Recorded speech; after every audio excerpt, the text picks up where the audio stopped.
welcome.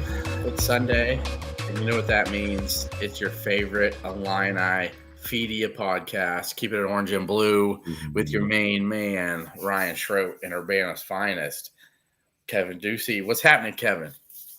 Hey, what's up, Ryan? Another week of no news. Oh, my. Stojakovic sense tingling. I sense something. I sense it. I think an announcement is soon. I think everybody's done waiting, and I think we're going to hear something here in the next couple of days, and we'll jump into that here in a couple minutes. We're going to talk some Pat Bryant and how awesome that is for him to go inside the top 100. Early third round pick. I looked up his. He's going to make $1.5 million a year and get a $1 million signing bonus. Yeah, right on. Good for Pat, man. Happy to see him go there. I was worried he was going to slip because of the 40 time. It goes to show Isaiah slipped because you can't be slow and small. And Pat was slow by 40 times at the combine. I think Pat is actually probably a little bit faster comparatively. Game-wise, he's fast. Yeah, I think he's plenty of game fast. I think Isaiah's plenty of game fast. They just don't have that long speed. But his size, obviously, and his production on the field got him a third-round draft pick, so that's pretty awesome for Pat. Happy for him. Yes, we'll talk Pat going to the Broncos, and people are saying who he reminds them of. This is a Sean Payton offense with Bo Nix. That's going to be exciting, so we'll talk about that. We're going to talk about Illinois' continuing adding to their transfer portal. I love the additions. They got a transfer offensive lineman from Idaho and then a defensive lineman from Northern Iowa. We'll talk about that. And, more siblings. Yeah, some siblings, man. Bielema loves the siblings. That's okay, though. I think Illinois in general likes the siblings. I think Brett Underwood likes the siblings. And then we'll talk a little David Merkovic. People were worried maybe he hasn't signed yet. But then today we saw him crack a joke on something on some social media posts. Maybe a little Terrence Shannon and the T-Wolves going up 3-1 on the Lakers. I'm cool with that. That was a good game, man. I watched that. Hey, the Thunder better watch it. I told you. If the Thunder end up playing the Wolves in the Western Conference Finals, dude, I'm telling you, they split 4 games this year. I don't care. The Thunder going to wax that ass, dude. I'm telling you right now, Minnesota plays 8 guys. They're going to LA's going to win game 5. It's going to push it to game 6. I'm just telling you they're going to be. Okay. If it's the Lakers, I'm telling you the T-Wolves are tough, man. They're going to be tired, man. They don't play enough guys. Yeah. What about Golden State? You think they can give somebody a run? We better worry about Houston first. Yeah, and Houston was the 2 seed. I think they need to worry about Golden State. And then we'll do some Q&A as we answer Sean Garner and all the other fun St. Dominic's Rosary. I haven't even looked at the chat yet. St. Dominic's Rosary. We got Nathan Durst probably. We got Brandon. Anyway, all our favorites. We'll talk to that, and then we'll do a final thought here. Maybe some Illini golf. Yeah. Which is fun. All right, we'll get to it here. Really quick, before I start talking Andrej Stojakovic, let's see who we've got in this chat here. Billy Moe. I love Billy Moe. Respect your football knowledge. Hi, hello, sort of sweet, sort of spooky. How are you? That's kind of like our name of our show. We're a little sweet. We're kind of spooky. That's just when you have the camera on. Oh, okay. Jay Bagan, it's over for the Thunder. Bagan said it's over for you guys. No. He's a T-Wolves fan. Oh, and I know. Of course, everyone's favorite Discord lurker, Sleevey Nash, with the MVP of my Discord. And Adam, what's up, Adam? All right, we're gonna get to it. Brandon B, my man. Yes. So Andrej Stojakovic, and I got to practice that. So I was on Tupper. I was on Sport Talk with Mark Tupper Thursday, and they're asking me these questions, and I'm like, David Merkovic and Andrej Stojakovic and Mihailo Petrovic, and they're like, wow, you're saying, I'm like, you have to say their names right, because if we're like Mihailo Petrovic, David Merkovic, like that's not how their names, So he's like, how do you know it's David? And I'm like, if you say something wrong enough, someone will correct you. So it is David. Right. So the wait is nearly over. I'm finishing this here. The wait for this young man is almost over. Today, Andrej Stojakovic posted his farewell to Cal. He had said in the past that he was, possibly considering a return, and he is not going back to Cal. He put out a final three of Illinois, North Carolina, and Stanford, which is interesting, Kevin. Before we get into the timeline for him and where we think he's going to go, he started his career at Stanford. He started his career at Stanford, and they're really not going anywhere. They haven't been any good. So why do you think he's adding them back? I have no idea. Yeah, it's just someone said they just needed a filler name. Is he going to be able to get a degree? I mean, it's a great school, obviously. It's just an odd situation. His first year there at Stanford, he increased his points per game by 10 in year 2 going into Cal. He played 22 minutes a game. He only started 10 games for a pretty bad Stanford team. It just doesn't make any sense to me. I think that might just be a courtesy to somebody. I don't see it. I don't see Stanford at all. Brandon, Kevin is not really a Bull fan, even though he might care to a little bit. But if Giannis goes to Chicago, that'd be cool. But I love Giannis. He's one of my favorite players in the league, and I do like the Bulls. I like the Bulls, especially when Dose is playing. But other than that, I kind of just have given up on. I kind of adopted the Thunder full-fledged probably about close to 15 years ago. So. Yep. And here's the thing about Stojakovic. Let's stay on here. Like, if he wants to go to a team that is probably going to have the best chance of making the NCAA tournament, something he has not done. He played on a losing Cal team and a losing Stanford team. A losing Stanford team where he only started 10 games and played 22 minutes as a McDonald's All-American. That just is, I don't understand how they fit in there. Brandon Lampy says, yeah, Stanford's got money. I agree with that aspect of it, but so does his dad. I don't know that money is such a huge draw here. I think Illinois has to be the leader in the clubhouse. Ryan, the people that we've talked to, the people that it has not varied from Illinois. It's just taken a long time. And one of the things I want people to think about here is Ryan told me 3 weeks. Ryan Schroet told Kevin on a text message, Andrej Stojakovic. I knew who he was. I saw him play at Cal a couple times. I was like, what? Yeah, he's going to enter the portal and we got a real shot. And it took him 2 to 3 weeks after that text for him to enter the portal. I just don't think he makes quick decisions. And I think that everything is – he hasn't gone in – he didn't go to UNC, correct, Ryan? He didn't visit there? Not this year. Last year it sounds like he had went because he was in the portal. He ended up he went and visited there last year because UNC had some interest in him, but he ended up choosing Cal.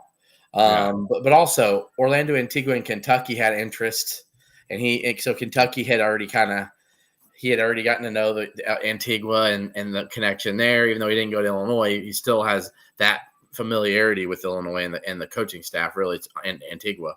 But you got a Carolina team that's losing Jackson, losing RJ Davis, all their best players. They've got a lot of mids coming in. Yeah, they barely made the tournament this year. They shouldn't have made the tournament. They shouldn't have made it the tournament this year. They should have missed it. They missed it 2 years ago. UNC, it's not sexy right now. It's like Hubert Davis took an 8 seed to the national championship game. That team was struggling all year and then got hot. I think if he wants to go play somewhere, he goes to. I think it's Illinois. I really do. I think if you look at the basketball aspect of it, Illinois makes a ton of sense.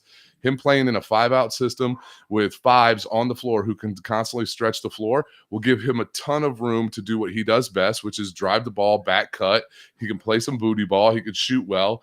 I think he'll shoot a higher percentage at Illinois, even though most guys don't, because I think that he will get the spacing and the opportunities to shoot, and he won't be as high. Listen, at Cal, it was Stojakovic on the defensive chart, right? Yeah. Who's your primary assignment is. At Illinois, it will definitely be there, but it'll also be Tomislav Ivicic and Kylan Boswell and Petrovic and other guys. So I think there'll be some other things. I think he'll excel from outside of Illinois. I'm still leaning with that. I think it's Illinois. Yeah. I think if you look at it too, you made some great points, but where do you think he could develop better to be an NBA guy? I think Illinois. It's Illinois. Yeah, Brandon Lampy said it as well. After this draft, I think Underwood in the past 5 years will have more. Will have in the same time frame as Hubert Davis. Will have more NBA draft picks. So, yeah, and Brandon Lampy said it best. Page, we want him to shoot 35%. He shot 32% or something like that. So it's not. I think he's coming. So. And so I want to get into this. So Andrej Stojakovic, I'm hearing by Tuesday morning, like late morning, by noonish, lunchtime, Illinois and North Carolina will know the answer, but the staff will know before that. The public will know. Basically, Tipton's going to be getting his edit post. His edit's already done where he's going. It's just he wanted to get the Cal thing done today, and they're going to post it. I'm hearing Tuesday morning, so the staffs will know. You look around the Chili Donovans, Tipton. You got Travis Branham. You've got a couple other ones. National guys who their reputation on their picks they care about. They all have Illinois right now. I had it a week before all of them. That's what I do. And then now they're all like, they've in the last 5 days, they're like, yeah, I think that's where he's going. Nobody has switched. I will not switch because that's just my thing. But I'm telling you why he's going to come to Illinois. He can develop better. Illinois' got 2.8 million reasons, as I've said on the hot board. And if, let's say, North Carolina or Stanford was like, we got 3, Illinois would pay him that. So that's not going to be an issue. And he does have a relationship with Mihailo Petrovic. Like, there's a relationship there already, correct? It sounds like there may not be a game relationship, but I know there is from, familiarity. Yeah, Peja, is Peja Stojakovic and his Serbian roots and all that. They know they're the way they play the game, the culture, the language. That's important. Okay, and I was told when the Stojakovic family found out they got Petrovic that they were excited. Right. So yeah, I know a lot of fans, and you're on message boards, Kev. How was it over the weekend when people found out he wasn't announcing Friday? How'd that go? I ain't got time for it, man. I don't look at it. I mean, I when this kind of stuff goes on, I get. All right, so I got called to be a homer in our Twitter chat today, and is being an optimist a homer, because like that's my thing. I'm an optimistic person. I look at the bright side of everything. I'm very happy that I'm that way. I'd much rather be an optimist. I think good things are going to happen. I believe that good things are going to happen. If they don't happen, then they don't happen. I'll be all right. But Kev, that doesn't make you. You can still be a realist too.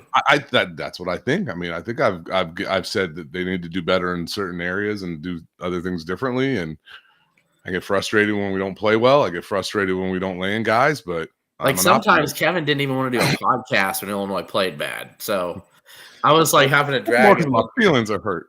I was like, Kev, come on, man. I was like, we still can talk about it. We'll therapize together, I would have had a very hard time talking to the Michigan State game if we think we did that pod on a Sunday and that game was on a Saturday at Michigan State. I was like, oof. So yeah, so I think a lot of people think that it was like, oh, he's sitting here bargaining for more money. I think honestly, Stojakovic is a guy who's just taking his time with stuff, and I think maybe he didn't want to announce that he's committing during the NFL draft. Maybe he didn't want to steal Shedeur Sanders' limelight. I don't think Kevin does sit in a bathroom stall with a microphone. That's actually his office. I think that's his chalkboard back there where he does his sales trainings at home. He's teaching his daughters about sales. Yeah, it is. It can look like a crapper, doesn't it? Yeah. So he uses his white chalk on the board back there, and he's like, "This is." Is it the Wolf of Wall Street method? Is it quick, like what, the 5 second? You got to get their attention in 5 seconds, right? Yes. True story though. I was given a quick little talk at a mortgage conference in Denver in February, and my friend was speaking on stage, and she was coming down. I was really excited to see her. I knew she was speaking, but I hadn't seen her yet. I was so excited. I gave her a high five coming up the steps, getting ready to give my speech. She hands me the microphone, dude, and I bite it. I trip and fall in front of 500 people. It was hilarious. I had all their attention though, so that was awesome. Oh, Chase. I think Illinois message boards have already melted down, my friend. Yeah. But welcome to whoever you are watching on the Illini podcast. Yeah, so I could see Hubie being forced to as well. Anyway, so in the next couple of days, I think Stojakovic announces. I've picked Illinois. I'm not wavering on that for all many reasons I've stated here. But let's say we'll answer one question here real quick from Dave. I like the question of what does Illinois do if they get him. Illini Dave, I'm with you. Put that one up. I like that. Yeah, question. so Dave asked this question here for all the people listening on Apple or Spotify. He says, assuming we get Dredge, what's the next or last piece? Keep a spot open for an NBA draft dropout, or are we looking for anyone specifically? Yeah, go ahead, Kev. I'll let you answer that. Yeah, I think we're looking at a guy very specifically, and I think we know him well. I think you hold a spot for Will Riley in case the combine doesn't go well. Yeah, I mean, we have kind of talked about that. Even though I will say, Kev, I'm keeping it real. There's probably about 10% chance, but there's always a chance. I think it's going to be better than that. And here's the reason why. We know we had some Bulls chatter in the chat earlier.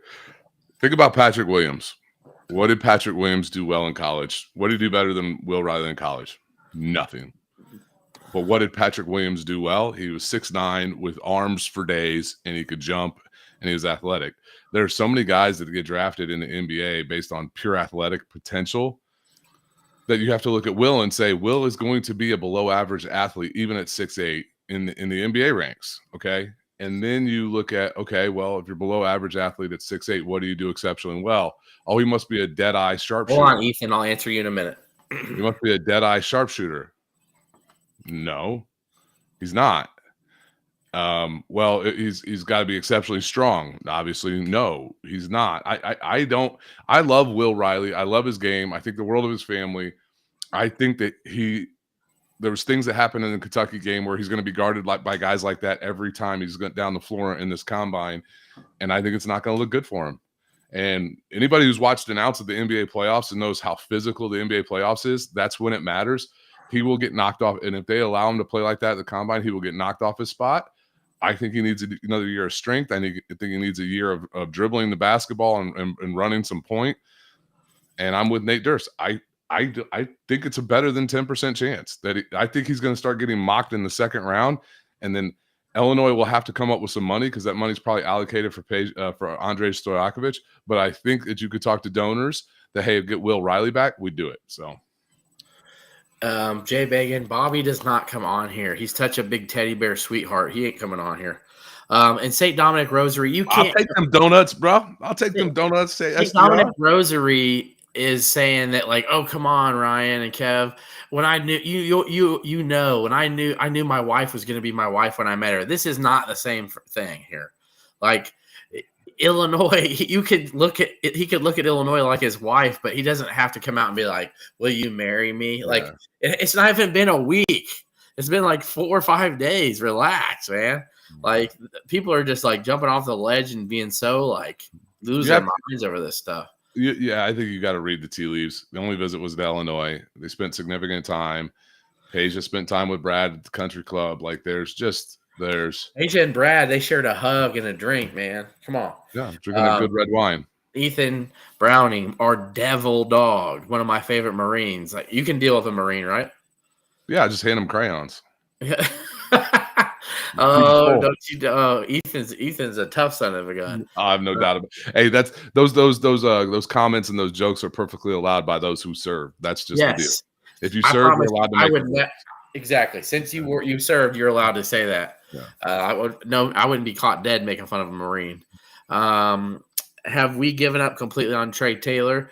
I'm going to tell you what, Illinois actually, not giving up. But his mind's made up, and he's going to have an announcement coming within the next week. I heard it was like May 1st or something around there. Maybe, sometime this week. I don't know exactly. But blue are the tasty ones. So this week, Trey Taylor, Illinois actually gave him a really good offer for a kid in 2027 financially. I think that's because they know the rev sharing is coming soon, and they're going to have more money to throw for football, which is really good because with what's going on now, you're seeing some really quality portal kids that probably wouldn't have come to Illinois, and they see, hey, I can get developed, I can get drafted. Plus, we're winning games there. Like people believe there. There's a really cultural family buy-in of something that I want to be a part of.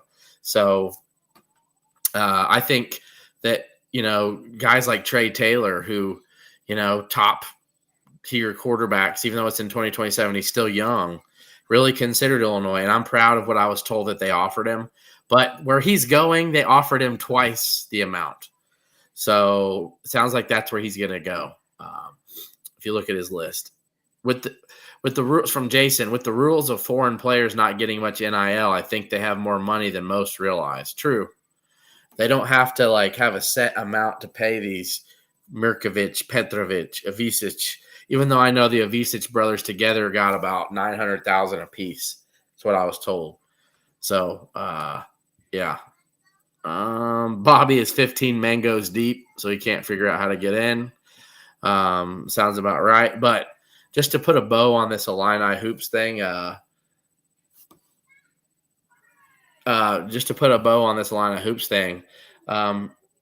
Adam Miller was a guy that they were really looking into, but was his group's asking for a way too much money, and they went the Petrovic route, stole him from behind Greg Gard, and what a steal he is for the Illini. Super excited. That came out of nowhere. I don't think we got to talk about him, right, Kev? He committed on Monday. Adam Miller did?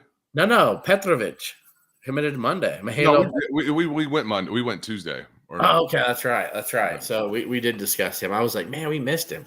But no, Adam Miller has not committed yet. He's on there talking about it's a cold world out here or something. I don't know. He's asking for 1.5, and Illinois offered him close to $1 million, but they weren't going over that. And sounds like his group wants more than that. But so Illinois switched gears on him and said, we can get a better college player who has 2 years of eligibility for way less than that, who's an MVP of the Adriatic League in over there and across the seas, in Croatia. So, you can't blame him for something like that. So no, it's fine. I'm done talking about Adam Miller. I was just letting people know that what's going on with why they went the Petrovic route, who they're adding. And it sounds like they are leaving one open for a potential NBA dropout, even if it's not Will Riley, Kev. Or there's still a ton of guys in the portal. Sounds like Boogie Flan's been talked about in here. His connection to Orlando Antigua is one. But will Illinois have enough money for Boogie Flan? That's the question. He's going to want a lot of money. But that is one to link. There was the Jovic kid that we talked about last week. It sounds like he's going to stay in the draft, but that's one who is Petrovic's teammate. I was told that they have another one on the hook if Stojakovic falls in, but I wasn't told the name on that. So I wouldn't be surprised if they looked at getting another ball handler potentially. I think that they believe Keaton Wagler's 1 year away, so it'll be difficult. So, yep. All right. So, please answer. Illinois doesn't make the NCAA tournament next season. Is Brad Underwood on the hot seat? Probably not. What question is that? No, he wouldn't be on the hot seat. But I mean, that's a big what if? 2 years in a row, possibly. I also think Illinois will, unless some catastrophic things happen. I think Illinois will be in the NCAA tournament next year. So, man, you add Stojakovic, and Illinois is not just an NCAA tournament team. I think they're a top 10 team. Well, based on Torvik, that's where they would be. So yeah, and maybe with Purdue and them, I think would be the two favorites. So let's get to Illini football portal here. I like the two additions that they had this week, and in general, what Brad, and then we'll get to Pat Bryant. So this week, today in particular, the Illinois added a defensive lineman from Northern Iowa, and then earlier in the week, they added Nathan Knapkick, the freshman, 6'7", 285-pound hoss from Idaho, whose brother Aiden had already committed to Illinois after the season last year. So Illinois is offensive line. I love it, the depth they've had. The kid played 5 games for Idaho. Yep. Now, and you're adding his brother, who's a senior stud, who obviously played a lot more. You're adding so much depth to this offensive line, giving yourself, and not just him, but the McMillan kid from SEMO, who Yep. you're hearing, like, could challenge Priestley possibly. Yep. Illinois is going to have a 2 deep offensive line and options. I'm Yep. really excited about that, Kev. Yeah, and Kanapkick, I think these are really good ads. Like the older Kanapkick, is my understanding is that he's willing to come in redshirt and then take the JC Davis spot next year.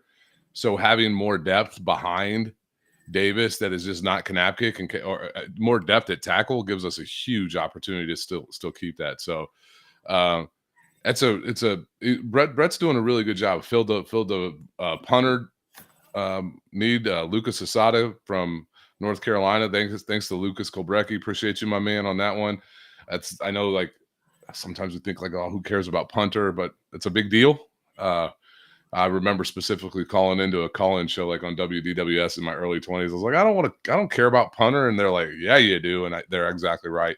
So yeah, we're adding a lot of depth pieces. I think the kid from Northern Iowa can come in and compete for some playing time. Yeah, Carter Hewitt. He's So I watched their game against Nebraska last year. They actually played Nebraska the week before Illinois went in there. So I actually was trying to watch some tape on him. This dude was in their backfield all game. He was really getting after Raiola and made a couple really good tackles for losses. Had 56 tackles last year. You know, good number from a defensive line perspective. So yeah, so a good depth piece who's going to add quality there, and not just to go with who Illinois has already got with the Wisconsin duo that sounds to be, you know, creating havoc and making. Yeah, and I know Bielema still has to cut the number down. I think, was it 105, Kev? Yeah, that's right. And that's why you're seeing certain guys leave. Right? You know, we talked about Bray last week, but we saw Carlos Orr leave, and then a couple other ones that, you know, not really. You know, Ty Strain left a couple weeks ago. Our guy. Ty Strain, because he knew he wasn't going to probably be in there too deep, but a guy who he wants to go start somewhere, which he's going to be able to do. I had the chance to talk to Tyler Strain after the Michigan game and after the Citrus Bowl. Man, he couldn't have been nicer and kinder. Wish the world for that kid. He's great. He was great on our show, so I really hope he's doing well. So. Yeah, trying not to go through. And Jason, we'll talk to Jason. Sorry, Jason Ron. We'll talk for sure. Yeah. Hey, Nathan Durst said something interesting, right? The draft was missing. Like, we only had one player drafted in Pat Bryant. And we all know one of the biggest reason why is because Gabe Akis and Xavier Scott came back. Both of those guys would have been drafted. But I think it's really exciting next year. I mean, Illinois, yeah. I think bare minimum next year, this time on a Sunday night show after the 3 days of the NFL draft, we're talking about a bare minimum of 7 Illinois players being drafted with the potential in the double digits. So that's exciting.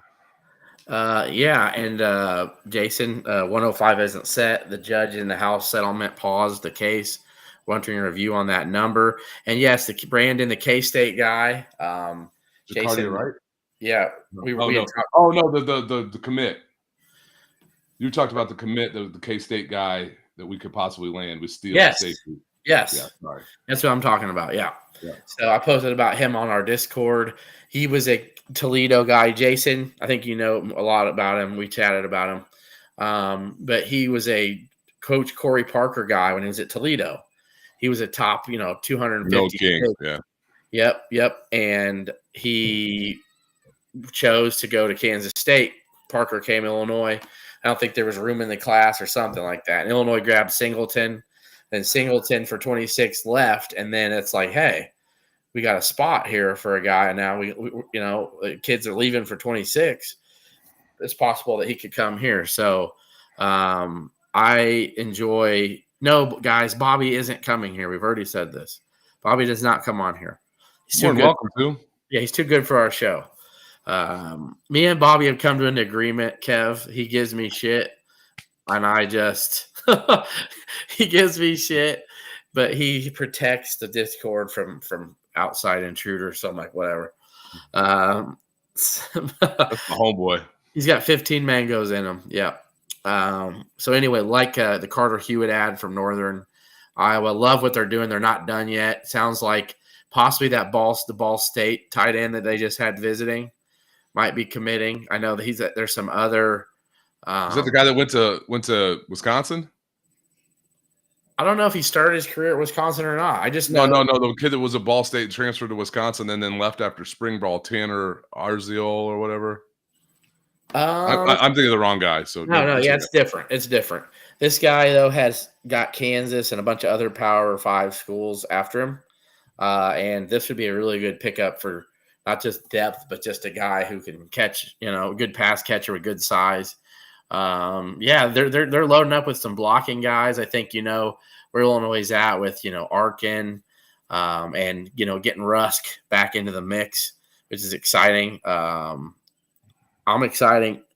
Bobby Payne finally came. Look at that. Oh my God, Kev, the polo backwards hat is legit. Let's go. Bobby, I just told him about our pack that you give me shit, but you just protect the Discord. So we appreciate it.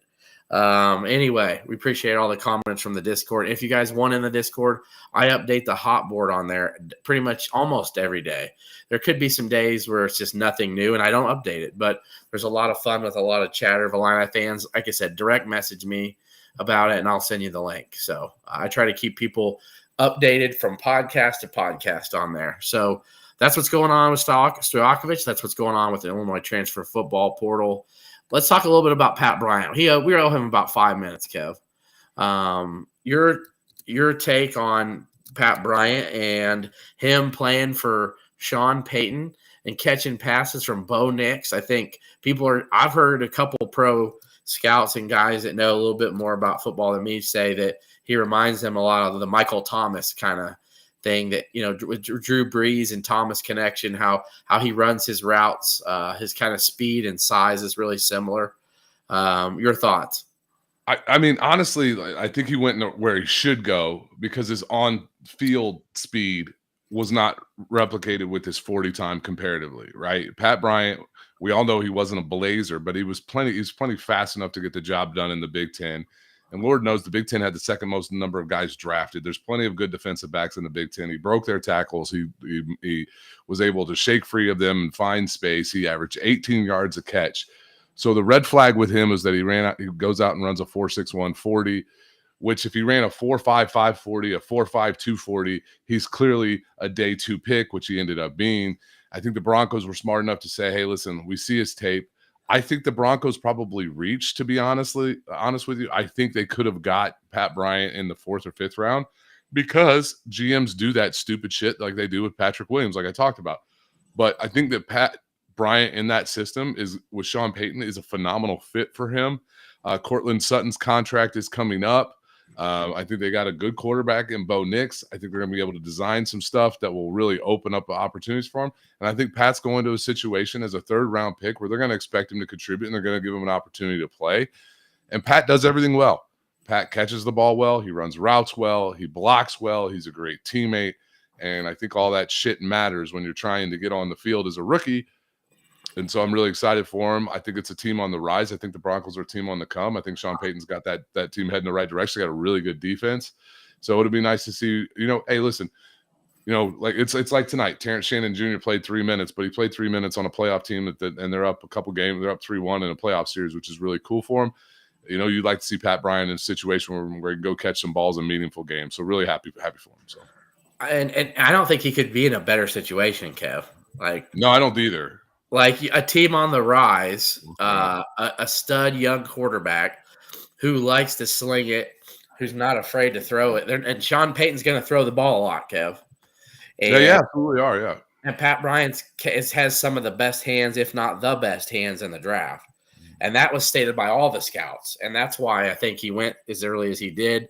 Also, you can't match the man's work ethic. I think Justin, Coach Stepp mentioned it, but not just that. Guys like Brett Bielema, who've known him his whole career at Illinois, said there ain't a guy that outworks Pat Bryant. And I think that's what you wanted to see in the draft.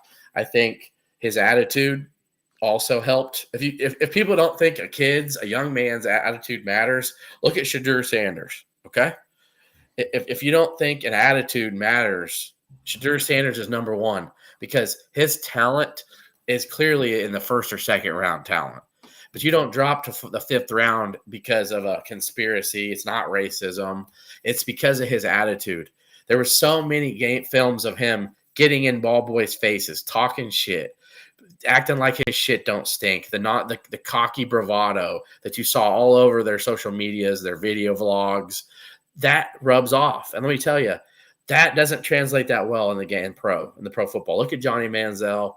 There's a lot of things going on. I could keep down the list. It doesn't translate at the quarterback position, especially. So that's where it's such a challenge for that. And I mean, I you guys might want to throw shade at me for this one. I feel bad. I feel bad for Shedeur Sanders in some respects, but and somebody in our chat said, "Hey, Pat Bryant's got an opportunity to be the number 2 receiver." The number 2 receiver last year was Vele. As far as targets goes, it was Vele and Marvin Mims. I think Marvin Mims is a good player, a guy out of Oklahoma. I think it might have been his rookie year or second year. So yeah, there's an opportunity. Pat Bryant is going to have the opportunity immediately to come in and play in that wide receiver room, because outside of Cortland Sutton, there isn't a whole lot there of proven NFL talent, and so I'm excited about it for him. I love the Mangoes Mike Hard Lemonade chat, guys. It's amazing in the side, but yeah, Pat Bryant's going to play this year, even if he's not the starting day number 2 wideout. I think he'll be in their top 4. He's going to be a guy that contributes this year. He's just too good. So, as I mentioned, a $1.4 million deal for 4 years, plus $1 million signing bonus. That's what hard work pays off. We salute you. And one last thing I want to say, but I had Pat on the show. I know it killed Kev. He couldn't come on when we did it.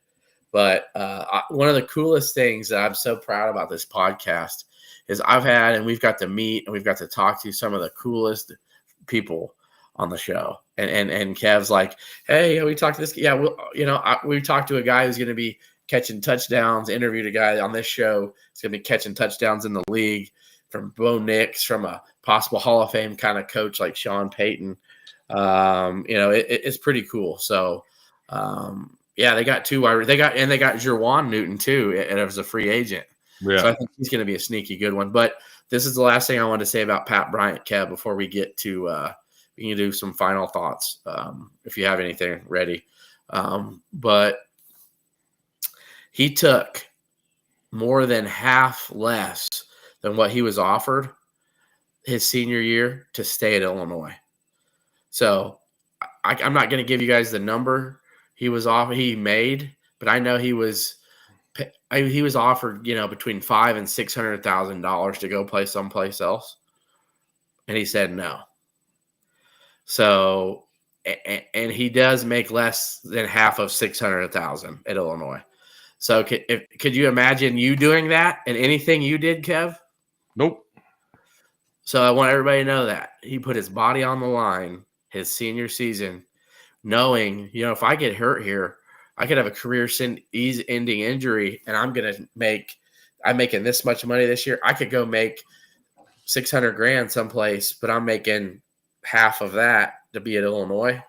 But I'm going to stay at Illinois because I trust them. I think they're going to develop me this last year. I want to help turn Illinois around all the way, and I want to see success in Champaign because I believe in those people. That's who Pat Bryant is. So for any Illinois fan listening to that, remember that. That's a guy you can always root for. I'm going to probably buy a Pat Bryant jersey, a Broncos jersey.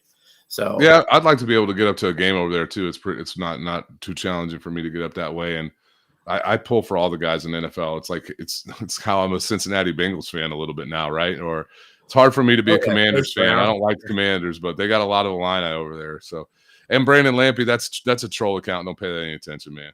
No, it's great for Pat Bryant. Some other guys obviously got picked up.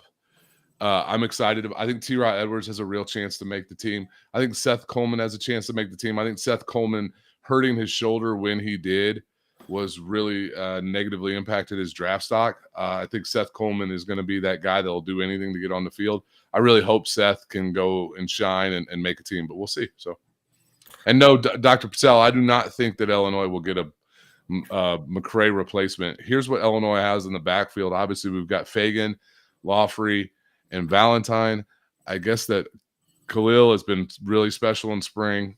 They really like what they got there. They've got some really good. They've got some big freshmen like Cedric Weiss. John Forrester. Yeah, John Forrester is a guy they can really be there. And then if they need a big back replacement, they've got one in Jordan Anderson who knows the playbook from that position. They can move him back there if they need be. So we're all right.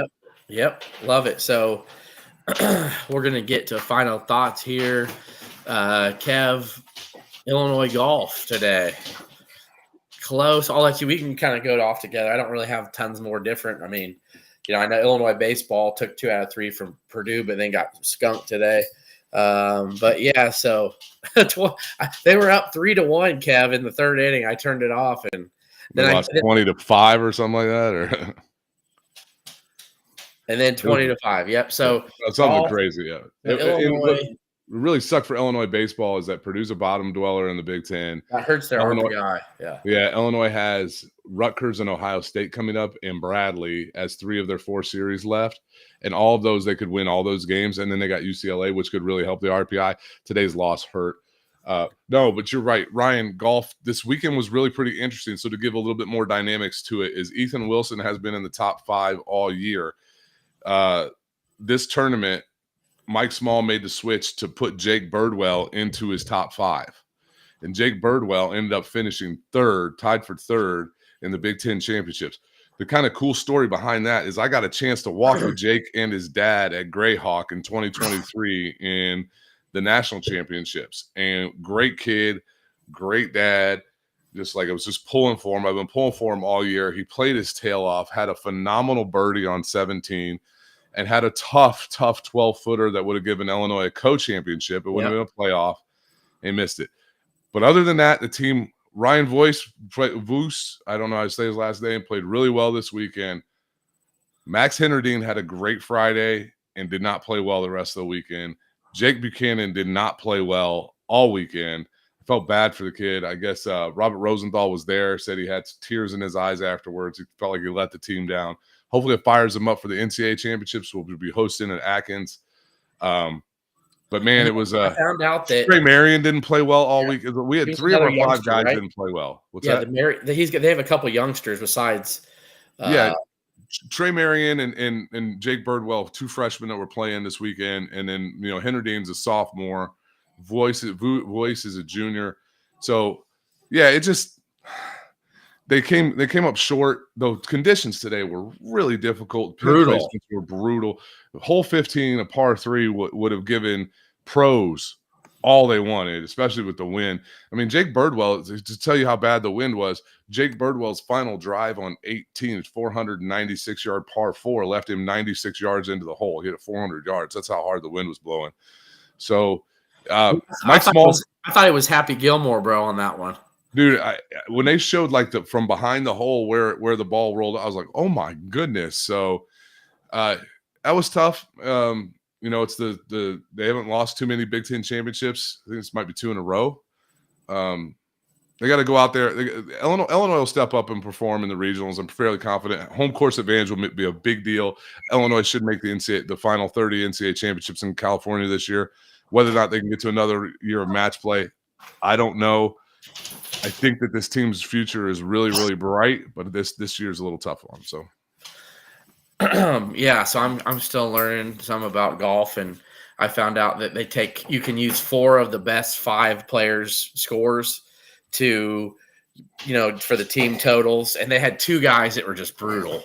So they had to take the worst of the worst, the best of the worst. Yeah, and it's tough because Hennerdine shot 8 under 63, I think, on Friday, and he shot 8 over today, I believe. And it's just the conditions on Friday were perfect. They were terrible today. I'm shocked they didn't play better in windy conditions because you play at the University of Illinois. Lord knows if you play golf in the spring in Illinois, you got to deal with wind, but whatever. But it sounds like since UCLA and them are 12 and 13 in the rankings that they're going to host, just like UCLA is going to host. And it sounds like they have a great chance to probably get to match play, I bet. I still think they have a great chance. It'll be interesting to see. I think they will certainly make it out of the regionals and qualify for the final 30. And then I think that this is a team that just expects to get there. We'll see. Okay. So what happens is they'll take the 30, and they'll play 3 rounds, and then they'll narrow it down to 15. They'll play one more round, and then narrow that down to 8, and then play match play. Okay. So Last year, last year after those 4 rounds, Illinois won the one stroke play. We were the best. We had the lowest score out of anybody. Match play has been our bugaboo. I don't think this team's as strong as last year's team, but we'll see. So.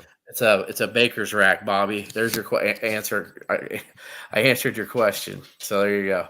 Mangoes are not live for me yet. I need to try them, but no, that's just a baker's rack that I use other things for, like pictures and Bacon. I've been doing some more like video stuff. So I got a mic, and somebody yelled at us on this channel, like, when is Kevin going to get a webcam? So I threw the webcam up too. So yeah, and I'm gonna be cool like Kev. I'm gonna probably get a newer laptop thingy here, and then get like a mic because I got to be cool too. Even though if my mic's not plugged in, I got to use it as a prop. So I'm gonna do that. Yeah, his works. Yeah, I'm just getting a fake mic so I can be like talking into it. But anyway. Ethan Browning says that bird cage is where you keep your crystal balls. Exactly. Actually, we've come up with a name for them, and they're not crystal balls anymore. They are orbs.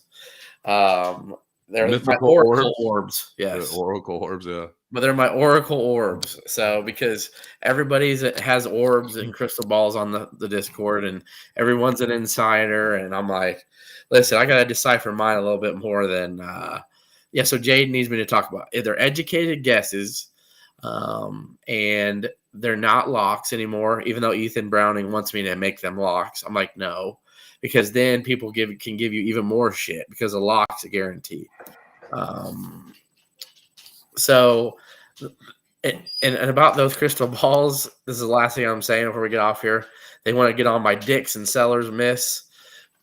Okay. They want to get on your dicks? Yeah, they want to get on my dicks and sellers. You got 2 of them? No, just one. So here we go. Will Riley. Tomislav Ivicic, Kasparis Jakutionis, Brandon Lee, Zvonimir, David Merkovic, and I'm waiting on Stojakovic right now. That's in between there. There's sellers and dicks. So I'll be 7 of my last 9 if Stojakovic commits to Illinois. So everybody that wants to jump on me about – What about Ray J. Dennis? Yeah, Ray J. Dennis was a miss before. That was years ago, dude. I was at Magic Kingdom at Disney, and I'm like checking my phone like every hour because people are like, "What's up with Ray J?" And I'm like, "He told the staff he was coming, guys. That's all I can give you." Yeah. Anyway, so that's right. Listen to Bobby. Is that Dick's last resort? With that said, Kev, and everybody's saying, "Swap me out." ILL. I and I.